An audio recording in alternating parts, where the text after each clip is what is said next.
Assalamualaikum warahmatullahi wabarakatuh. Waalaikumsalam warahmatullahi wabarakatuh. Selamat sore para pemirsa SLB Negeri Pelambuan Channel yang selalu berbahagia. Masih bersama kami dalam program Ramadan luar biasa untuk anak Indonesia hebat.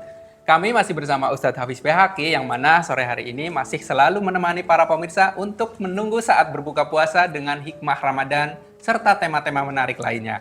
Ustadz, pada sesi yang telah lalu sudah kita sampaikan mengenai hati yang rofa dan hati yang fatah. Betul. Nah, bagaimana nih Tad kelanjutannya pada sesi kali ini? Baik, alhamdulillahirrahmanirrahim. Wassalatu wassalamu ala asrofil anbiya'il mursalin Sayyidina Muhammadin wa ala alihi wa sahbihi wa barik wa sallim ajmain. Nama ba'du. Para pemirsa SLB Negeri Pelambuan Channel yang dirahmati Allah SWT, Ya. Pak Hairul yang selalu bersama kita, bersama para jamaah di SLB Negeri Pelambuan Channel. Ya, betul Ustadz. Pada kesempatan sore hari ini kita melanjutkan diskusi kita atau bincang-bincang kita menjelang buka puasa dengan hati yang setelah ropa dan fatah. Ya. Apa itu? Kata Imam Ghazali, hati yang selanjutnya adalah hati yang hopat atau hati yang kasroh. Apa itu hati hopat dan hati yang kasroh? Hati yang hopat atau yang kasroh itulah hati yang dia menyibukkan diri kepada selain Allah.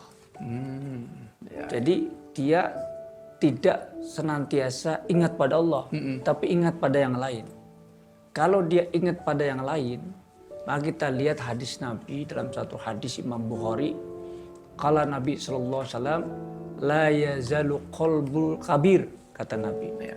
Senantiasa hati yang tua ini, ya, sya'ba fi isnaini, senantiasa muda. Sya'ba itu artinya muda. Ya. Sya'ba fi isnaini, pada dua perkara. Apa itu? Hubbud dunya wa tulul amal.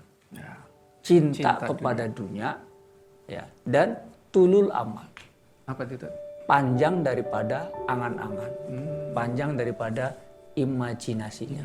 Ya, kayalan kalau bahasa kitanya begitu. Banyak ya. menghayal. Banyak menghayal gitu. Imam Ali rahimahullah, Imam Ali Sayyidina Ali radhiyallahu anhu itu menyampaikan, menjelaskan lebih jauh ya kan tentang hal ini. Ya.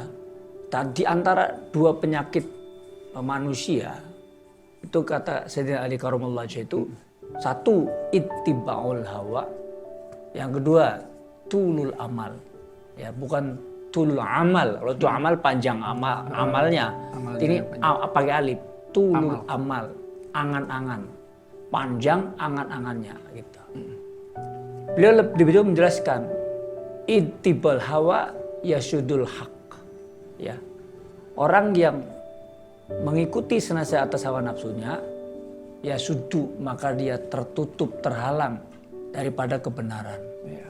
Jadi hatinya ini kalau senantiasa mengikuti hawa nafsu ini, dia tidak bisa kemudian merasakan atau dia bisa kemudian mendapatkan kebenaran itu dengan seyakin-yakinnya. Ya. Maksudnya begini, bahwasanya orang yang senantiasa mengikuti hawa nafsu, ya, dia tidak bisa kemudian melakukan perbuatan yang baik itu dengan kenyamanan gitu. Ya. Maksudnya ya dalam dirinya itu pinginnya maksiat terus gitu. Maksiat terus gitu. Ya. Karena hawa nafsunya itu kan senantiasa mengiringi dia di dalam perbuatan-perbuatan yang maksiat. Karena dia senang mengikuti hawa nafsu. Makanya orang yang berpuasa itu hendaklah dia kemudian mengendalikan hawa nafsu supaya perbuatannya itu ya berada di dalam kebenaran atau ketaatan. Itu yang pertama. Kemudian yang kedua, tulul amal, senantiasa dia panjang angan-angan. Panjang daripada harapan-harapan dia banyak, begitu banyak. Tetapi harapannya semua itu adalah kemudian terkait dengan kehidupan dunia. Ya. Saya dari mengatakan wa yunsiya al akhirata. Orang yang tulul amal wa yunsiya al akhirata, dia akan melupakan akhirat. Karena cita-cita dunia banyak sekali ya kan. Mau jadi ini, mau jadi itu, mau jadi apa saja. Dia punya banyak sekian cita-cita dunianya itu. Akhirat yang kemudian menjelang padanya, ada di hadapannya, dia lupa. Apa itu akhirat? Tentang kematian, tentang balasan kita nanti di sana bagaimana, kita bahagia atau tidak, itu tidak terpikirkan lagi oleh dia karena disibukkan dengan urusan dunia. Nah itu hati yang kasroh atau hati yang hopat. Dia tersibukkan daripada mengingat Allah Subhanahu wa taala. Gitu ya, selain kepada Allah Subhanahu wa taala, tersibukkan dengan urusan dunia. Sibuk dunia terus sampai kemudian mendekati waktu matinya jadi masih ngurusi dunia. Ya kan? Memang kita ya tidak boleh meninggalkan dunia, ya kan? Kita harus mengambil bagian dunia. Tetapi dunia itu dalam pandangan Islam hendaklah dijadikan sebagai sarana ibadah kepada Allah. Kita punya mobil, kita pakai untuk menolong orang yang memerlukan. Atau kita pakai untuk menghadiri majelis taklim, ya kan? Dan amal-amal baik yang lainnya gitu. Kita punya rumah yang luas, ya separuh rumah itu kita bikin majelis ilmu. Itu namanya dunia yang kita pakai untuk kepentingan akhirat kita gitu. Nah itu contoh ya kan. Nah itu hati yang khofat atau hati yang kasroh. Ya, setelah itu apa nih Tat? Kan sudah dijelaskan tadi mengenai hati yang khofat atau hati yang kasroh. Apakah ada lagi nih Tat? Nah yang kedua ya atau yang keempat dalam penjelasan kemarin ya itu hati yang sukun. Hati yang sukun. Apa itu hati yang sukun? Hati yang mati. Ini yang paling bahaya. Gimana nggak bahaya? Hati yang sukun itu mati. Coba kalau kita bayangkan orang mati ini kalau kita cubit rasanya gimana? Nggak terasa. Nggak terasa. Ya, hati yang mati itu kata Imam Ghazali rahimahullah bahwanya hatinya itu mati rasa daripada ketaatan kepada Allah. Dia tidak merasakan kenikmatan di dalam beribadah. Dia tidak merasakan kenikmatan ketika dia mengerjakan kebaikan. Tidak ada kepuasan. Sehingga akhirnya bagaimana? Yang dia kerjakan maksiat. Ya kan? Kenapa? Karena menurut dia kalau ketaatan tidak ada yang ada rasanya, ya baik dia mengerjakan maksiat, justru di kemaksiatan itu dia merasakan kenikmatan. Ternyata kalau minuman keras kita bisa terbang ke angkasa katanya. Sementara kalau membaca Quran baru 2 menit sudah matanya itu pedih sekali. Itu orang yang mati rasa itu begitu. Bahaya sekali nih. Orang yang punya hati yang sukun itu Pak Herul. Kenapa? Dia mati rasa di dalam beribadah sementara dia menikmati dalam kemaksiatan. Na'udzubillah. Ini alamat celaka ini orang seperti ini gitu.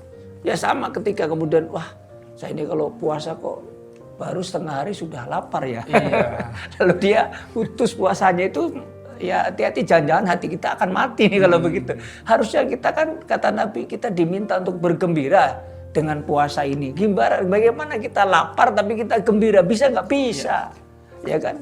Kalau kita gembira, lapar itu hilang. Ya kan? Betul. Rasa ya lapar itu kan hilang. Tidak terbebani gitu. Tidak terasa gitu. Puasa ini nggak hilang rasa lapar itu karena kita gembira. Ya kan? Semua kesedihan hilang. Kenapa? Karena kita gembira. Ada yang hal lain yang lebih besar yang kita akan raih. Kenikmatan dari Allah yang akan kita raih itu menghilangkan keletihan dan kelelahan kita di dalam berpuasa. Kesedihan kita berpuasa. Nah, jadilah orang-orang yang hatinya hidup atau qalbun hayatun. Ya, hati yang hidup. Apa itu hati hidup? Hati yang taat ketika dalam ketaatan kepada Allah dia merasakan kenikmatan. Di dalam ibadah kepada Allah dia merasakan kebahagiaan. Itulah hati yang hidup. Jangan menjadi hati yang mati. Ya, betul.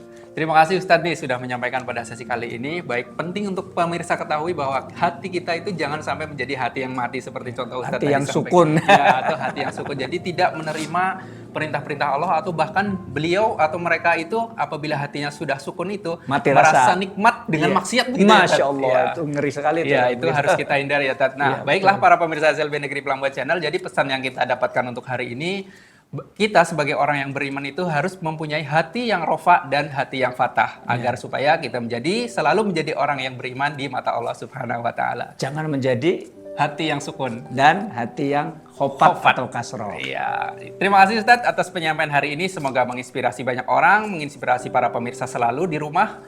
Dan untuk sesi kali ini kita cukupkan Ustadz. Nanti kita lanjut lagi di sesi berikutnya, di hari berikutnya tentu saja dengan semangat yang luar biasa Ustadz. Amin. Baiklah, terima kasih atas perhatiannya. Sesi kali ini kami akhiri. Wabillahi taufiq wal hidayah. Wassalamualaikum warahmatullahi wabarakatuh. Waalaikumsalam warahmatullahi wabarakatuh.